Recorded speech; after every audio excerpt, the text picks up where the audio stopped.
Karena jelas kata Rasul, ridallah fi ridal walidain wa sukhtullah fi sukhtil walidain.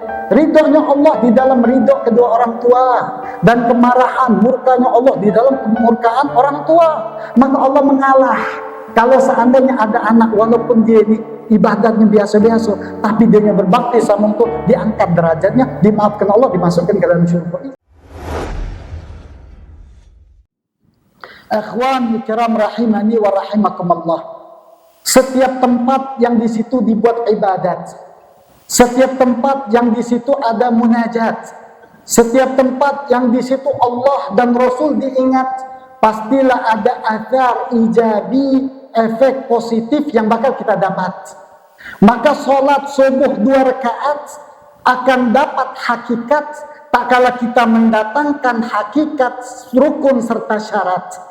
Sampai kapan? Sampai ibadat isya 4 rakaat. Wama makna hakikat dari 4 rakaat?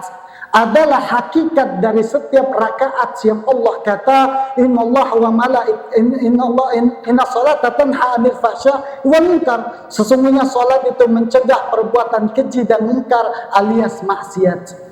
Maka pasti yang ada tempat sekarang kita hadir akan ada athar ijabi, efek positif yang kita dapat. Bukan hanya kita, tetapi tak kala kita pulang, maka efek positif yang kita dapatkan bakal didapatkan oleh keluarga kita, anak istri, bahkan rumah kita dapat athar ijabi, efek positif yang kita dapat daripada hal munajat, efek positif daripada Allah dan Rasul yang kita ingat. Insya Allah kita dapat berkat. Insya Allah kita jauh daripada maksiat.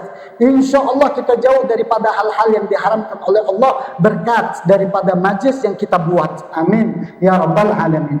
Para aslafun salihin terdahulu, mereka kalau datang musibah, datang sakit, datang hal-hal yang membuat mereka baik, membuat mereka sakit, mereka datang ke majlis-majlis seperti ini. Dulu di zaman Al-Habib Ali bin Muhammad bin Husain Al-Habsyi sahib Simtudara, beliau berkata, dulu kami punya Habib Muhammad bin Husain, abahnya beliau Habib Muhammad bin Husain adalah mufti Hijaz yang ada di Mekah sana. Beliau ini punya penyakit tahunan yang penyakitnya itu gharib, penyakitnya itu aneh. Apa penyakitnya? Setiap tahun dia punya penyakit, badannya panas, keringatnya dingin, panas tapi keringatnya dingin. Dan dia panggil Habib Ali bin Muhammad bin Husain, anaknya beliau. Ya Ali panggil. Kita baca kitab. Kita baca manaqib Habib Fulan bin Fulan. Kita baca dengar manaqib Habib Fulan. Baca kitab Habib Fulan bin Fulan. Baca kitab ini, baca kitab Syekh ini, baca kitab Habib Fulan bin Fulan. Setelah selesai dari baca kitab, disebutkan manaqib Fulan, Habib Syekh Fulan. Lalu Habib Ali nanya sama Habib Muhammad bin Husain, wahai ayahanda Habib Muhammad bin Husain, engkau ini setiap tahun minta dengarkan baca kitab, setiap tahun dengarkan majlis taklim yang sama, setiap tahun minta dengarkan manaqib yang sama. Lalu buat apa perbuatan yang engkau inginkan dengar daripada aku? Kata Habib Ali bin Muhammad bin Husain. Apa kata Habib Muhammad bin Husain? Ketahuilah wahai Ali, tidaklah aku mendengarkan daripada kitab, tidaklah aku mendengarkan daripada ta'lim, tidaklah aku dengarkan daripada manaqib Al-Habib Fulan bin Fulan, Syekh Fulan, tetapi penyakit yang aku derita semuanya hilang. Wazal anni kullu khati'at, hilang dari aku segala kesalahan dan sakit. Makanya majelis ini ngilangkan penyakit yang tadi kita dengar. Al-Imam Ghazali ngajarkan kita penyakit-penyakit yang ada di dalam diri kita, yaitu adnas, penyakit kotor di dalam hati kita. Kita ini ada anjas, adnas. Apa itu anjas? Kotoran luar, dohir daripada najis. Wa adnas, kotoran yang ada di dalam hati kita. Penyakit hasud, penyakit riak, penyakit sombong, penyakit takabur, penyakit pengen bagus sendiri. Dan ini akan hilang berkat daripada majlis yang kita hadirin. Insya Allah Allah hilangkan kesusahan, kebuntuan. Apalagi sekarang ini majlis ini susah. Orang-orang kalau sudah susah pada zaman dahulu itu hadir di majlis buntu. Datang ke musola peci miring-miring. Wah, buntu. Kenapa kok peci kok miring-miring? Buntu. Wah. Hadir majelis, Allah bukakan segala apa yang kesusahan dia. Kita nih zaman dulu, Masya Allah, wong dulu itu sholatnya luar biasa, tapi susah, tak pernah ngeluh. Hadir majelis, hilang segala keluh kesahnya itu. Kalau kami di Tarim dulu, sholat tarawihnya itu 100 rakaat. Ini namanya tarlim, tarawih keliling. Pertama sholat di Masjid Ba'alawi setengah 8, 20 rakaat. Lalu sholat setelah itu Masjid As-Segaf 20 rakaat. Lalu di Masjid Maula Khela 20 rakaat 60. Masjid Al-Muhdar 20 rakaat 80 rakaat. Terakhir di Masjid Jami' ditutup 11 rakaat jadi 111 rakaat. Tiap malam 111 rakaat. Ibadat mereka ini luar biasa. Kita nih sholat mungkin 8 rakaat, balikku malah ngesot. Al-Qalamu imam itu.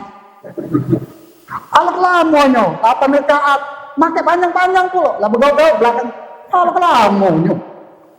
Tapi wong-wong dulu ibadat, memenuhi majlis ta'lim dengan segala kesusahan dibawa ke dalam majlis ini. Kesusahan yang kita bawa di majlis ta'lim ini dengan niat ya Allah hilangkan segala kesusahan kita.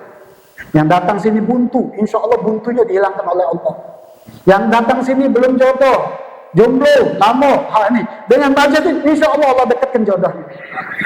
Wah ini yang sudah kawin jangan amin. Jadilah, insya Allah kita dapatkan berkat daripada majlis seperti ini. Wong dahulu datang ke majlis setiap ada keluh kesah dia datang majlis, wazal, hilang segala kesusahan mereka. Nah kita pengen seperti itu para orang tua, penuhi majlis taklim, majlis siapapun itu, ustadz siapapun itu datangi supaya memperbaiki diri kita, lingkungan kita, keluarga kita, anak keturunan kita, karena ada ijabi, efek positif yang didapatkan dari majelis yang kita hadirin. Salah satunya adalah hadir majlis ini menjauhi daripada maksiat, dan maksiat yang harus kita jauhi salah satu yang terbesar yang Rasulullah SAW katakan, Allah haram alaikum. Sesungguhnya Allah Subhanahu wa taala mengharapkan kepada kalian ugugal ummahat wa wa'dil banat wa man'an wahat. Sesungguhnya Allah Subhanahu wa taala mengharamkan kepada kalian ugugal ummahat. Semoga kita jauhkan dari 3 perkara yang diharamkan Allah. Amin ya rabbal alamin. Yang pertama ugugal ummahat. Allah Subhanahu wa taala haramkan kepada kita untuk berbuat durhaka kepada ibu kita. Waliyadzubillah min dzalik. Maka jangan sampai kita durhaka kepada ibu kita. Maka kita bersabar kepada orang tua kita. Maka kita bersabar dengan sifat apa yang terjadi dengan orang tuanya kita. Karena apa yang kita sabarkan, apa yang kita buat baik ihsan kepada orang tua kita, maka Allah akan balas. Faman ya'mal mithqala dzarratin khairan yarah, wa man ya'mal mithqala dzarratin syarran yarah. Pasti engkau akan lihat perbuatan sedikit apapun akan Allah balas, tidak di dunia di akhirat. Perbuatan buruk apapun akan Allah balas, tidak di dunia dan di akhirat. Maka kata Allah, wala taqul lahum uf. Jangan sampai katakan uf. Wong Arab itu kalau ngomong melawan itu ngomongnya uf. Ta'al uf. Enggak mau. Kalau kita nih enggak tahu kalau mentok nih bahasanya apa dia kata galak. Apa dia biasa? Juga. Apa? Sama juga. Ada dipanggil sikok namanya koyun. Ada nama koyun enggak? Oke. Dipanggil maknya. Yum, oyum. Baru dipanggil yum enggak. Waliyadzubillah min dzalik. Karena disebutkan ada seorang ulama lagi berdoa. Ada malaikat sebelahnya. Wa ulama ini yang saleh. Dia dengar apa? Kesiannya ahli ibadat ini. Dia ini ahli ibadat, tapi dia ini masuk ke nerakanya Allah Subhanahu wa ta'ala. Dia dengar. Maka ketika dia tanya, apa alasan aku masuk neraka? Dia ikhlas dengan ibadatnya, ada apa-apa. Kalau seandainya sudah ditakdirkan Allah, maka aku tidak harap apa-apa kecuali Allah masukkan aku ke neraka dengan ibadat itu tidak jadi masalah. Tapi pengen tahu apa masalahku sehingga aku dimasukkan ke dalam nerakanya Allah Subhanahu wa ta'ala. Apa dosa engkau? Sikok cuman. Waktu kau sudah balik, ibu kau manggil kau cak-cak tidur. Kata kalau itu. Kau cak-cak tidur. Yum. Mak aku datang. Kau takut dipanggil. Gara-gara itu kau dimasukkan ke neraka. Ibadat kau tak dianggap kalau. Waliyadzubillah min dzalik. La ilaha illallah Muhammad Rasulullah. Maka kita harus bersabar. Bahkan disebutkan dalam sebuah riwayat di zaman Nabi Musa alaihi salam, wah beliau ini kalimullah, langsung ngomong sama Allah, nanya sama Allah, ya Allah, man rafiqi fil jannah, siapa ya Rasulullah yang tetangga aku, kawan aku kaget di surga? Apa kata Allah Subhanahu wa taala? Rafiquka fis suq, kawan kau kaget di surga atau di pasar sana, dia jual kayu bakar, kau temuilah dia. Datang Nabi Allah Musa ke pasar, jengok ada pemuda, memang jual kayu bakar. Dia bilang apa? Wahai fulan, aku pengen ke rumah engkau. Di zaman dulu dak kate WhatsApp, dak kate Instagram, dak kate TikTok, kate zaman dulu. Jadi dak tahu kalau itu adalah Nabi Allah Musa alaihissalam. Tidak tahu. Dipanggilnya apa? Wahai Syekh. Dipanggilnya wong tua. Tafadhol kalau nak datang ke rumah, datanglah dia ke rumah. Dia dijengokkan. Ibadat apa pemuda ini sampai jadi rafiqi fil jannah, sampai dia ini jadi kawan aku kaget di surga. Dijengoknya budak ini. Masuk ke rumah, dijengoknya di rumahnya ada seorang perempuan tua. Didudukkan di baskom di rumah yang miskin, tak punya apa-apa. Didudukkan di baskom, digeret di baskom. Ditanya oleh Musa, "Waman hadihi?" Siapa betina ini? Ini ibu aku. Kenapa didudukkan di baskom? Karena kami ini tidak ada tempat yang terbaik, wahai Syekh, wahai wong tua. Inilah tempat terbagus yang kami punya, baskom itu, emaknya. Dan kenapa dia dudukkan di baskom? Emak aku ini sudah dapat syalal, apa itu? Lumpuh. 30 tanah, 30 tahun ibu aku ini lumpuh. Jadi kami ini kalau nak ngawak dia ini pakai baskom, geret ke sini, geret ke sana. Tempat yang terbagus untuk dia.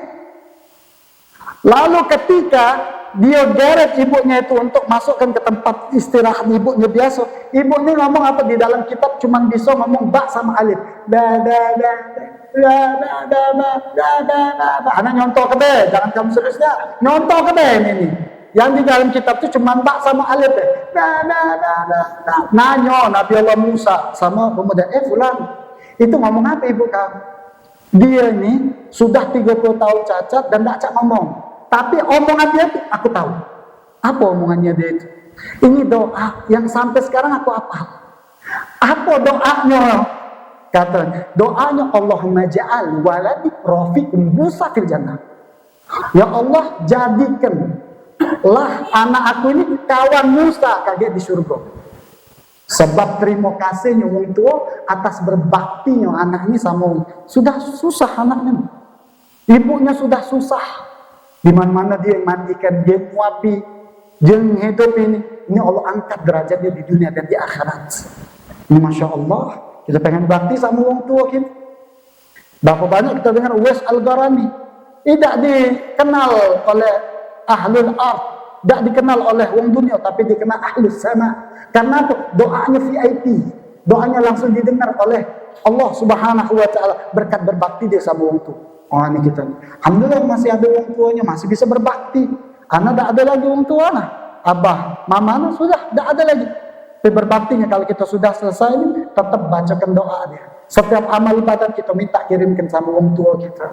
Kalaupun orang pemuda tadi tidak terlalu ibadat salah, tapi Allah maafkan sebab dia berbakti sama wong tua. Insya Allah kita termasuk hal orang tersebut. Amin ya rabbal alamin. Jangan sampai kita durhaka sama wong tua kita, waliyadzubillah. Cuman gara-gara orang tadi sabar dengan wong tuanya tadi didoakan oleh ibu.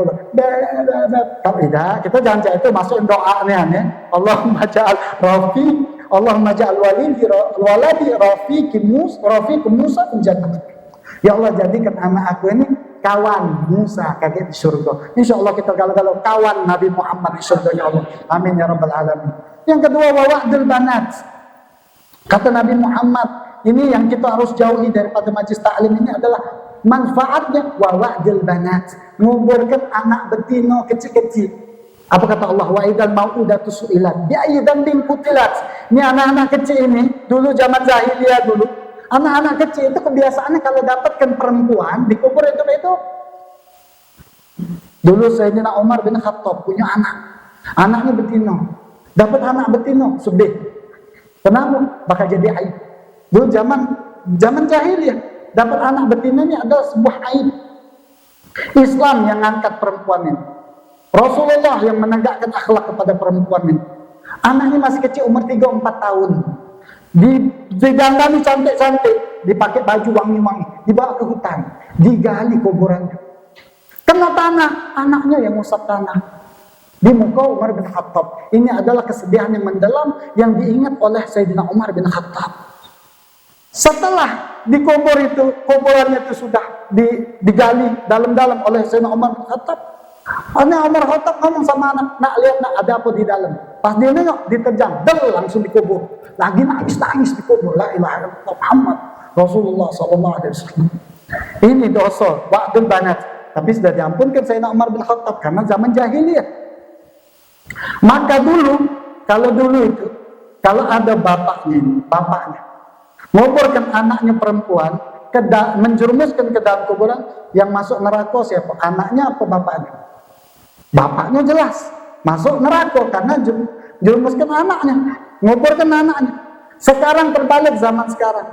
Kita tidak menguburkan anak kita dalam kuburan, tapi kita menjerumuskan anak kita ke dalam neraka. Perempuan-perempuan kita. Waliyadzubillah min dzalik. Kita diamkan dia dengan orang-orang yang ahli maksiat, dengan bonceng-boncengan, motor-motoran. Oh, tak tahu di sini, insyaallah sini wong soleh-soleha kamu. Insyaallah. Dak kate alhamdulillah di pantai kita tengok wong-wong itu buka-buka dak kate, mentok alhamdulillah.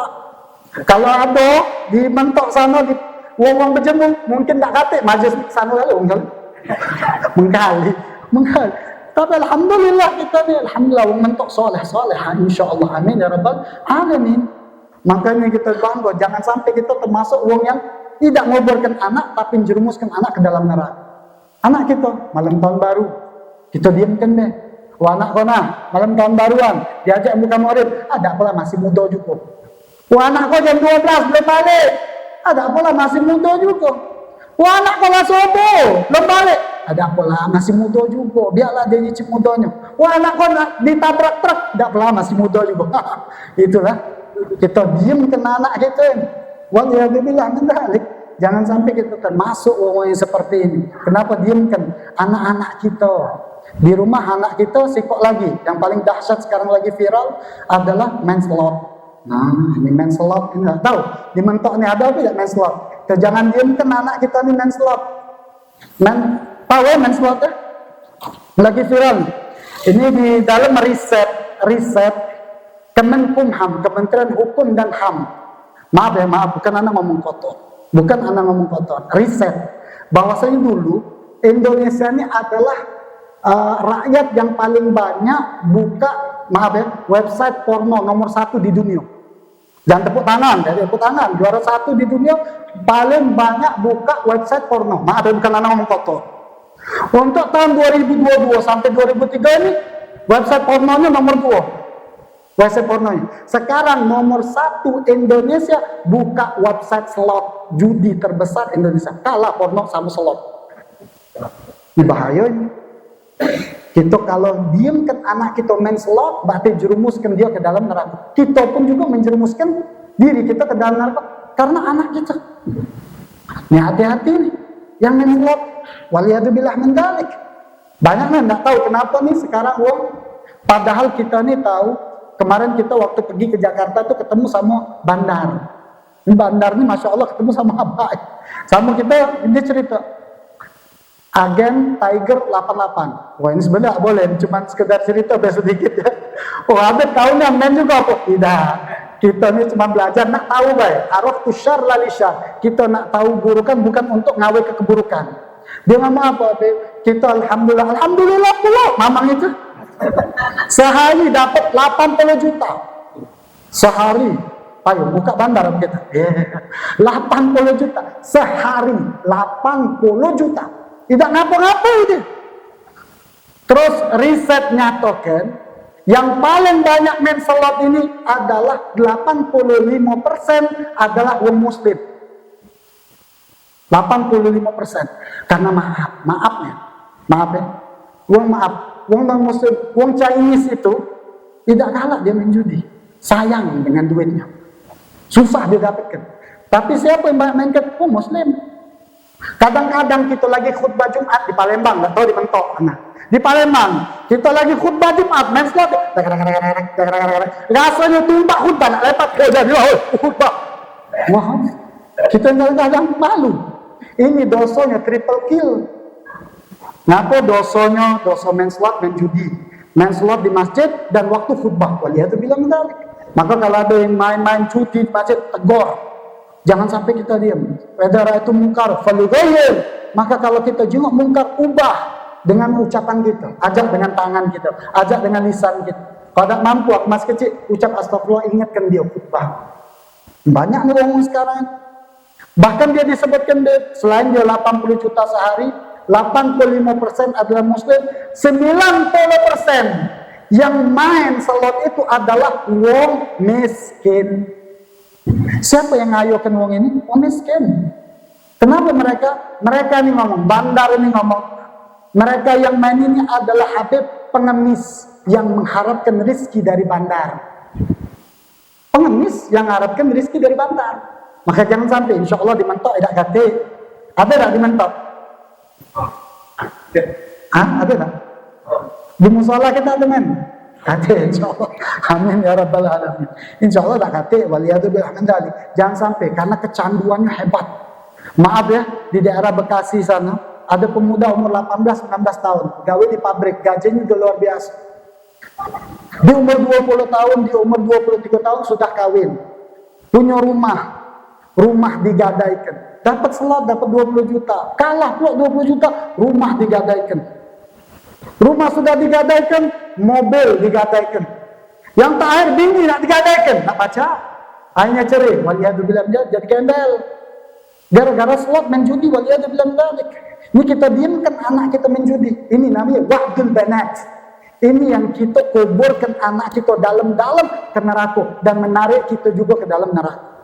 Jadi kita jangan diamkan ini. Main judi lagi viral betul nih slot ini. Bahkan kalau kita jengok itu di video-video yang ada di sosial media itu ada sponsornya itu. Bandar 123. Ini 888. Ini itu togel kali. Slot. Maka balik ke rumah kita jengok apa yang komen ke dalam HP kita.